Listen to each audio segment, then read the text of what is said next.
বিশ্বকাপ বাছাইয়ে বাংলাদেশ ফুটবল দল উন্নতির ছাপ রাখতে পারেনি মন্তব্য সাবেক অধিনায়ক জাহিদ হাসান এমিলির। ঘরের মাঠে কোনো ম্যাচ জিততে না পারার আক্ষেপ তার। বাছাই পর্বে লাল সবুজের ব্যর্থতার জন্য কোচ হাভিয়ের কাবরেরা পরিকল্পনাকে দুষছেন। এখন জন্ম সনদ দিয়ে খোলো বিকাশ স্টুডেন্ট অ্যাকাউন্ট। নিজের বিকাশ নিজে কর। বিশ্বকাপ বাছাইয়ের শেষ ম্যাচে লেবাননের বিপক্ষে পয়েন্ট অর্জনের লক্ষ্য নিয়ে মাঠে নেমেছিল বাংলাদেশ। হয়েছে তার উল্টো। কিংস অ্যারেনায় মধ্যপ্রাচ্যের দেশটিকে রুখে দিতে পারলেও দোহায় ৪-০ গোলে বিধ্বস্ত কাবরেরার দল। র্যাঙ্কিংয়ে ঢের এগিয়ে থাকা অস্ট্রেলিয়া, ফিলিস্তিন ও লেবাননের বিপক্ষে হতশ্রী পারফরমেন্স বাংলাদেশের। ৬ ম্যাচের ৫টিতেই হেরেছে, ড্র করেছে একটাই। ২০ গোল হজম করে জামাল তপুরা দিতে পেরেছে মাত্র একটা।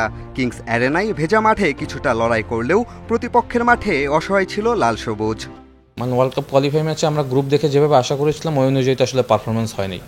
আমরা যদি ৬ ম্যাচে ১০ গোল কনসিড করতাম, 3টা গোল দিতে পারতাম, আমাদের পয়েন্ট টেবিলে যদি 2 থেকে 3 পয়েন্ট থাকতো, দেন আমরা বলতে পারতাম ভালো রেজাল্ট। আলটিমেটলি আমার কাছে মনে হয়েছে যে ফুটবলের উন্নতির কোনো ছিটে ফোটাও নাই। মাঝে মাঝে আমরা কিছু ম্যাচ ভালো খেলি, কনসিস্টেন্সি নাই।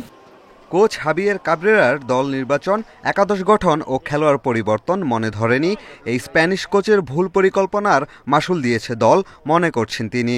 সামনের বছর এশিয়ান কাপ বাছাইয়ের পরের রাউন্ড এই পারফরমেন্স নিয়ে আশা দেখেন না এমিলি। অস্ট্রেলিয়ার সাথে 3 সেন্টার ব্যাক নিয়ে খেলেছেন, লেবাননের সাথে কোনো দরকার নেই, যেখানে আপনি তারেক এবং তপুর মতো সলিড 2জন সেন্টার ব্যাক রয়েছেন। আপনি বিশ্বনাথকে নামিয়েছেন, কেন আপনি বিশ্বনাথকে স্টার্টিং 11-এ দেননি? কেন সাতকে লেফট ব্যাকে আপনি রাইট ব্যাকে খেলিয়েছেন বিশ্বনাথ থাকা অবস্থায়? আপনি তো বিশ্বনাথকে ইউজ করেছেন। তো সব কিছু মিলে আমার কাছে মনে হয় যে কোচ প্রত্যেকটা ম্যাচ নিয়ে আলাদা আলাদা থিঙ্কিং করছে। ওয়ার্ল্ড কাপ কোয়ালিফাই ম্যাচ এটা হবে না, আপনি ফিক্সড 11 নিয়ে নামতে হবে। 2-1 এদিক ওদিক হতে পারে। হাভিয়ের কাবরেরার সঙ্গে ডিসেম্বর পর্যন্ত চুক্তি বাফুফের।